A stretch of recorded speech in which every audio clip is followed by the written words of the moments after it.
Welcome to the wonderful world of wine. We are your hosts, Mark Lindsay and Kim Simone, exploring all things wine with you. You can find us on Facebook at The Wonderful World of Wine.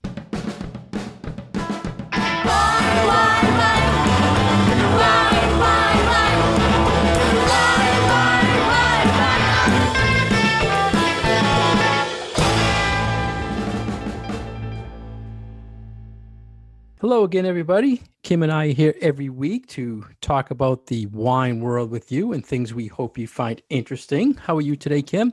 I'm great. Thank you. How are you? Everything is fine. Always excited to talk wine and let our listeners know about things we found this week in the wine world. Always something going on. It's always something new. Going on. And I like when I find an article and Kim makes comments about him before we even talk about him. They're showing disgust about the issue. But first, we want to talk about wine bottle foils. And I'm sure our listeners times are aggravated by these. It's the capsule that's covering your cork. It's also the capsule that secures the screw cap to your screw cap wines. And Kim mentioned she doesn't like these. So why don't you explain, Kim, what you think about the foil covering the corks on a wine bottle? I don't have that big of an issue with them. But the main point of this article, which was in the Washington Post, was that they are kind of just a throwback and wasteful at that these days, in that we really no longer have the need to have this extra piece of material going over the top of our wine cork that in the past did serve a purpose. So in the old days, they were made from lead, and I'm talking old days like hundreds of years ago. Now they're generally made from either plastic or aluminum, but the purpose that they served was so that the corks wouldn't get moldy, or you wouldn't have bugs chewing on the corks or mice chewing on the corks. So it was an extra layer of protection for the wine. But as our technology has gotten better and as our corks have gotten better, we really don't need anything on top of that wine bottle anymore. And the lead ones were banished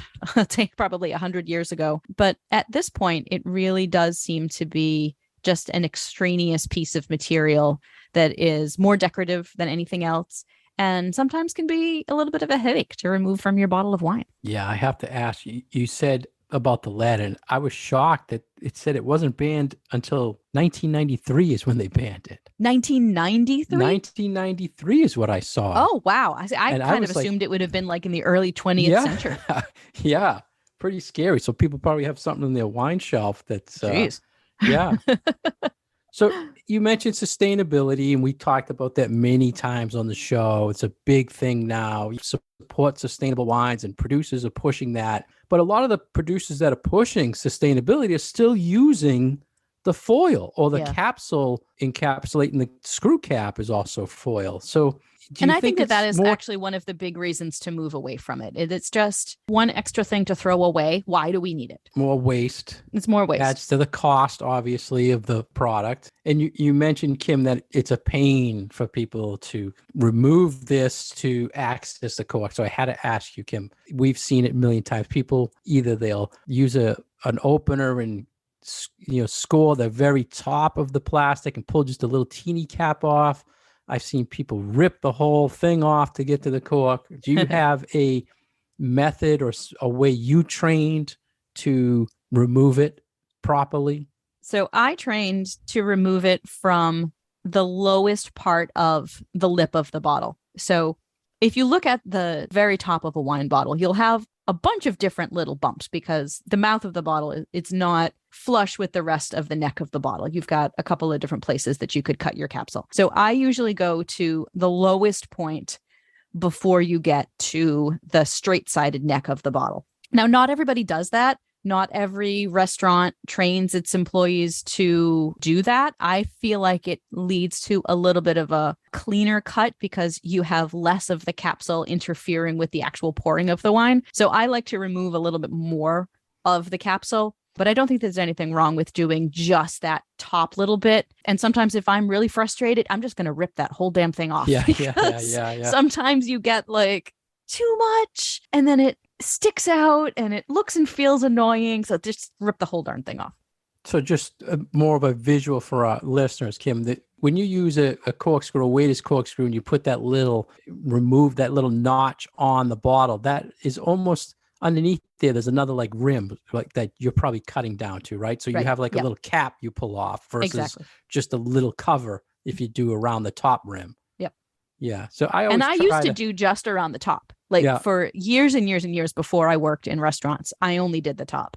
And then when I started training my restaurant staff was when I changed to the other method. And now that's what I do most of the time, even at home. And when you're presenting it like in a restaurant or when you're in front of friends, even it's almost, I feel like it's not a good thing to rip off the whole capsule, I know. But the only one who gets that one's my husband. Well, just so people, I mean, there's different ways to do it. There's no real right or wrong way as long as we get to that cork. And one of the things that I think a lot of people, why they use it, and I've gotten feedback on this a lot on these capsules, is it covers the fill level. So a lot of times, and we mentioned fill levels a lot when we talk of screw cap. So if our listeners can picture, you take off screw cap off, usually the wine is right there and overflowing. Wine with a cork, you have the cork length in the bottle, and then you have a little fill space, right? So if you don't have that capsule aluminum foil around the top, what are you seeing? You're seeing the physical cork in the bottle, and then you're seeing that airspace. So a lot of people come to me and think like there's something wrong with the wine. A lot of people shop based on the visual, right, Kim? A dented can they won't take and that type of thing. So they think it's a defect in the packaging, and they're looking for something with the foil, so used to it. Right. So I kind of wanted to get your feedback. What do you think about that as far as the visual part, not using it? Yeah, I mean, I think it's honestly more, you just mentioned this, it's a little bit more than just the visual, it's more the tradition of it, right? So people are used to seeing this as part of the packaging for the wine. And I remember back when, I think it was, what was the big one from Australia? That stopped using it? Yeah. I want to say. Was it Penfolds? Started with an R. It wasn't Penfold. Shoot. With an R. I want to say Rose and Bloom, but that's not right. So they Rosemount. stopped. Oh, Rosemount. Yeah. Yeah.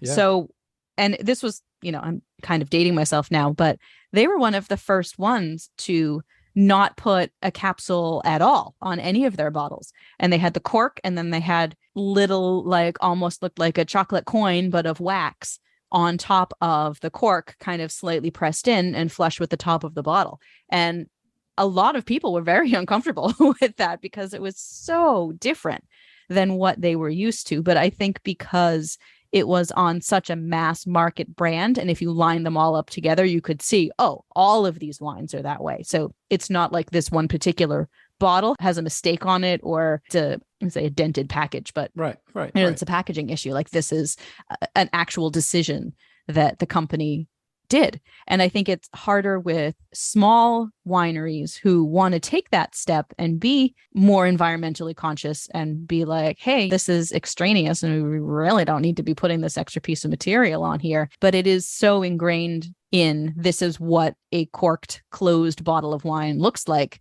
that I think it's a little hard for people to move away from it. But I mean, we were able to do it with screw caps.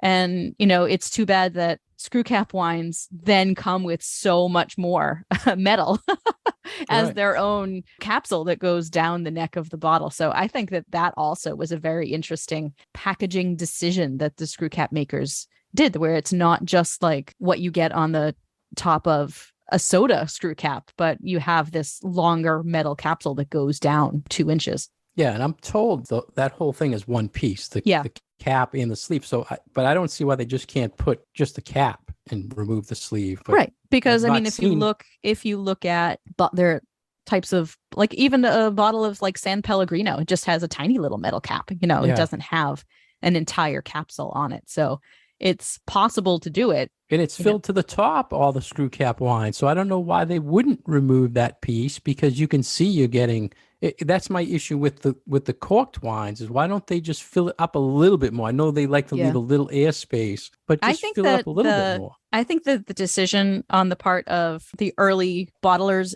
in screw cap was to make it look more like a cork bottle. Yeah. To kind of take away some of the newness. Yeah, because you really don't know if there's a cork in there. Right. Yeah. That's and in the early days, people tried to throw a corkscrew through that Stelvin cap. So on many occasions, a big meme going around showing the corkscrew going through the metal cap. Ugh, I literally had bottles come back to the store like that, saying, "Where's the cork?" Like, this is a screw cap. A lot of people ask, I want any screw cap wines. I don't want to deal with a cork, or I'm going someplace. I don't know if they have a corkscrew, that type of thing. So that's a very common request. I'm really happy that the stigma is now mostly off of screw cap wines. It's taken 20 years, but I'm very pleased that the market has come to accept that. So, I mean, I feel like if people could accept fine wines under screw caps, then let's keep changing some things. Yeah. We can update our packaging. Let's do it, people. Now, one of the things I also wanted to cover on this foil thing, Kim, do you recall, I want to say it was maybe 5 years ago, there was an issue going around about the holes in the capsule. So when our listeners have a bottle of wine that have the cork with a capsule, you look in the top and there's two little pinholes on the cork top. Oh, I vaguely remember this, but I don't remember the details. So you're going to have to fill me in. Well, people were looking at these holes in the saying, why does my capsule have holes in it? Are they injecting something into my wine? Oh. And there was all this, they're shooting and, additives and this and that in there. And it's really has something to do with when the sleeve is applied, it needs holes so it seals properly. I've heard that, and I heard something about the breathing of the cork, but I believe the ultimate goal of the two holes is when they place it on, that's like how it seals and lets air out or something. Huh. So when you're drinking a wine or looking at it, look at the top and you'll see those two little holes. They are on probably 90% of the capsules that you'll see. So finally, Kim, is it an issue or not an issue? You think people really care that they're throwing it away? And in recycling, I'm told we're supposed to take it off because that's not recyclable. I never peel it off when I put my wines in the bin. I don't either. Now that I know that I should. Recycling issue. Recycling issue. I think that, like many other things with wine, if the wine companies make the effort to change, there might be a little pushback at first. But if it's ultimately the right thing to do, then the market will adapt. Yeah. Do you think it'll ever be adapted by the big producers? I mean, I would think they're the ones who would save the most money. Yeah, I would think so. I don't know why they wouldn't do it. I mean, you mentioned the Australian producer. Things move at a glacial pace in wine, yeah.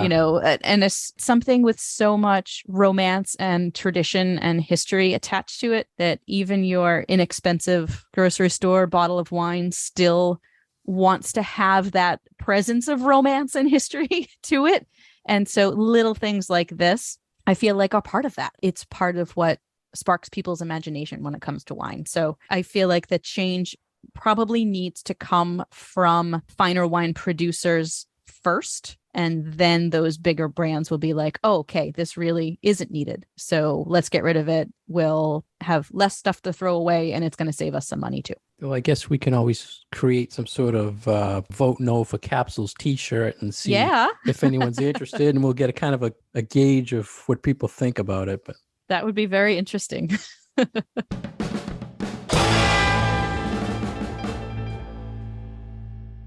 You're listening to The Wonderful World of Wine, and we are your hosts, Mark and Kim. You can find more information about Mark on his website, franklinliquors.com, and more information about myself and the classes I teach at commonwealthwineschool.com. You can find us on Facebook at The Wonderful World of Wine. Welcome back to The Wonderful World of Wine. In our previous episode, we talked about the wine texture description called chewy.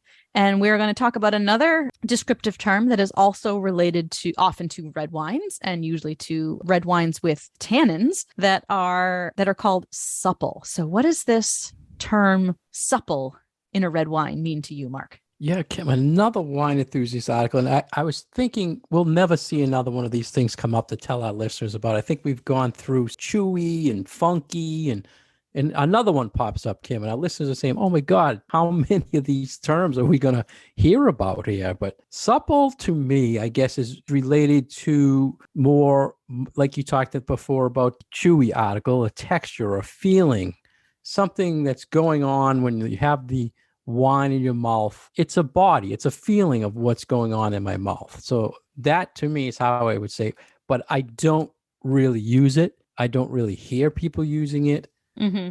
But what do you think, Kim? Yeah, it's a little more of an esoteric term. I think that we talked about chewy before. I think that chewy is a little bit more common. I think supple is a little more evocative, maybe, because it's not that common of a word.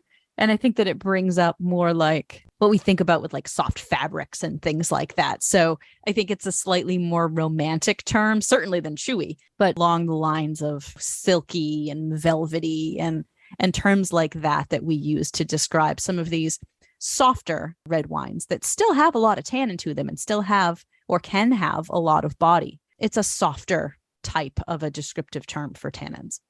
Is this more common in red or ever used for white? So definitely more common for reds. And this article did point out that because it is caused by the skin contact, that when you have an orange wine or you have a skin contact white wine, you may get some of this sensation as well, because you are picking up a little bit of those tannins from the skins of the grape. So, a little bit of that textural element that can be found in orange wines too. So supple, more tannin description, like we've heard soft tannins, integrated tannins, not overwhelming tannins. Supple, if I say supple tannins in this wine, is that relatable to those other terms as well? Yeah. And I would definitely attach it to a kind of a lighter wine, maybe something with some age to it, but not necessarily something fruitier, perhaps not a big, powerful Barolo that's going to knock your socks off, but a different type of structured red wine. I hope this is making sense to our listeners. It's just another geeky, confusing thing that can be out there that we just had to bring up and give our 2 cents on. And it is confusing because these are some of those terms that are completely subjective, right? So we might be able to taste a bunch of wines together and say, okay, this wine, and this wine are all supple to me. But then just describing that to someone who's not tasting those wines with you is the next step. And that's when it gets a little bit harder. And they mentioned pairing with food, a supple wine still cuts through the fat. And would you ever use a supple wine with a supple food as you use your colors, pink with pink? Is there any such thing as supple wine? I don't know that what food I would describe as supple. I know that they talk about like beef tenderloin, but I don't know. Well, that to me, that's like a softer mouthfeel meat. So, right? I mean, so I guess it kind of works. They also said a supple wine works with low-fat wines or acidic. Did they say something about acidic drinks would cut through low? I don't know why they mentioned acidic, though. I had a note here about acidic. I don't know why. I don't remember acidic. To me, well, let's talk about acid. Do you think a supple wine can be acidic, can have acidity to it? I mean, for me, it's more of a tannic thing, but I don't know if those necessarily would go hand in hand. I mean, you still need acid in a red wine in order for it to have the appropriate balance, but I don't necessarily feel like, this has to have it in order to be considered supple, in my opinion. This brings back the same questions I hit you with when we talked about the chewy article, but can you make a wine supple by decanting it? Like we talked about chewy wine, It kind of softens the tannins by decanting. Yeah. Can you take away a little bit of that tanninness to make it come out, say it's supple now because I decanted a wine? Well, you can certainly soften a wine by doing it. And so if this is just another way of saying that your wine is on the softer side, then absolutely. And again, with aged wine, just I asked you with the chewy article, would you consider aged wines to be more supple than newer wines? Depends on the wine. Vintage wines. Yeah. Same old. Always more questions. Exactly. More issues coming up. Always leads to more questions. Do you ever use the term yourself? You mentioned you did at one point say you've heard it, right? I mean, definitely heard it. More common than chewy. Probably to time.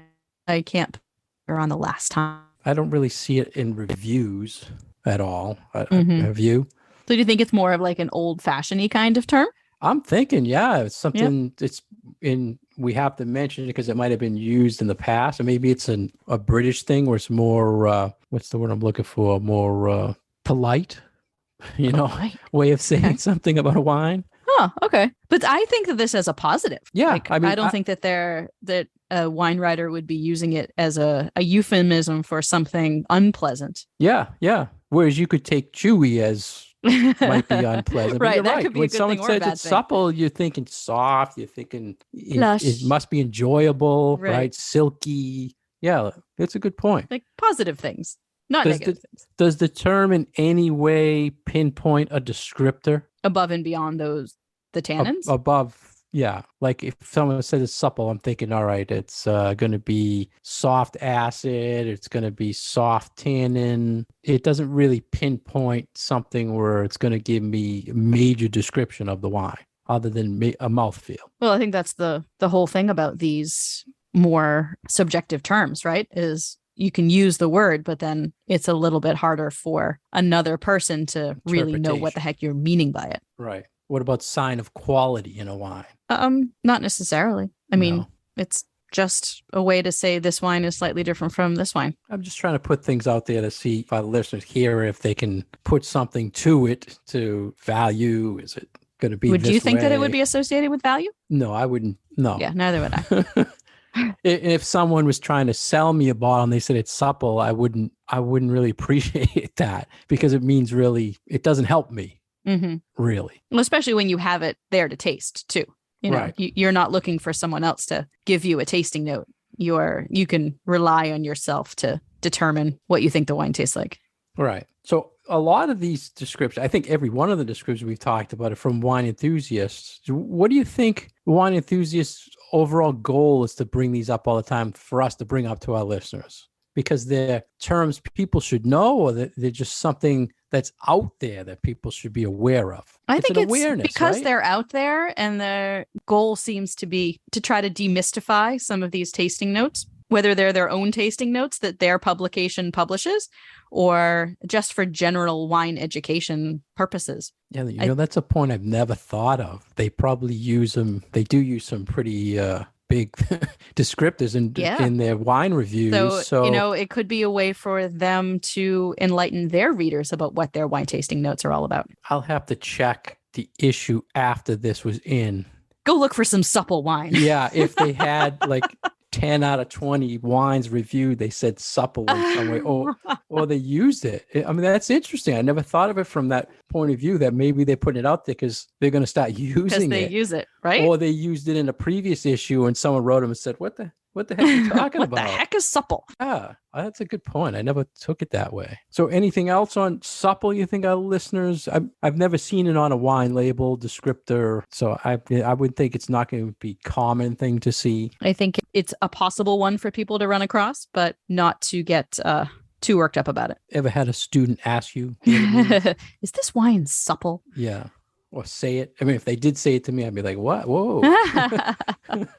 You read that article. But I wouldn't be surprised if I saw it in somebody's tasting note. Yeah. Well, another term. Another wine term. I was trying to think of chewy, funky. What are some other ones we use lately? What have we talked about lately? Juicy. We talked about juicy. And right? then we talked about like newer terms. Crushable. Oh yeah, the crushable one, which still, I get so crushable, but then there was another one that I think we talked about in June that was something that I associated more with like summery wines. I can't remember what it was now, but yeah, sort of newer terms. Tell the listeners there's not going to be another one of these conversations we're going to have with them, Kim, because I always think there won't be. And then another thing pops up in the wine enthusiasts. And once again, we're still waiting for our free subscription, right? We mentioned every article for them. Well, I find it interesting to talk about these different terms that people can use. So it is interesting.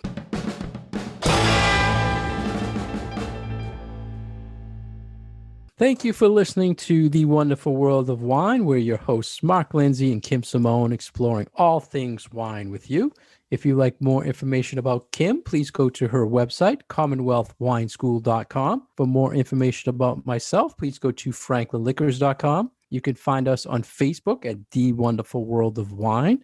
We post all these articles, and we'd love any feedback you have or questions we can answer on the show. We are on Twitter at Wine Education. We're on Instagram at The Wonderful World of Wine. And you can find our past episodes on SoundCloud and iTunes. Cheers. Wine, wine, wine.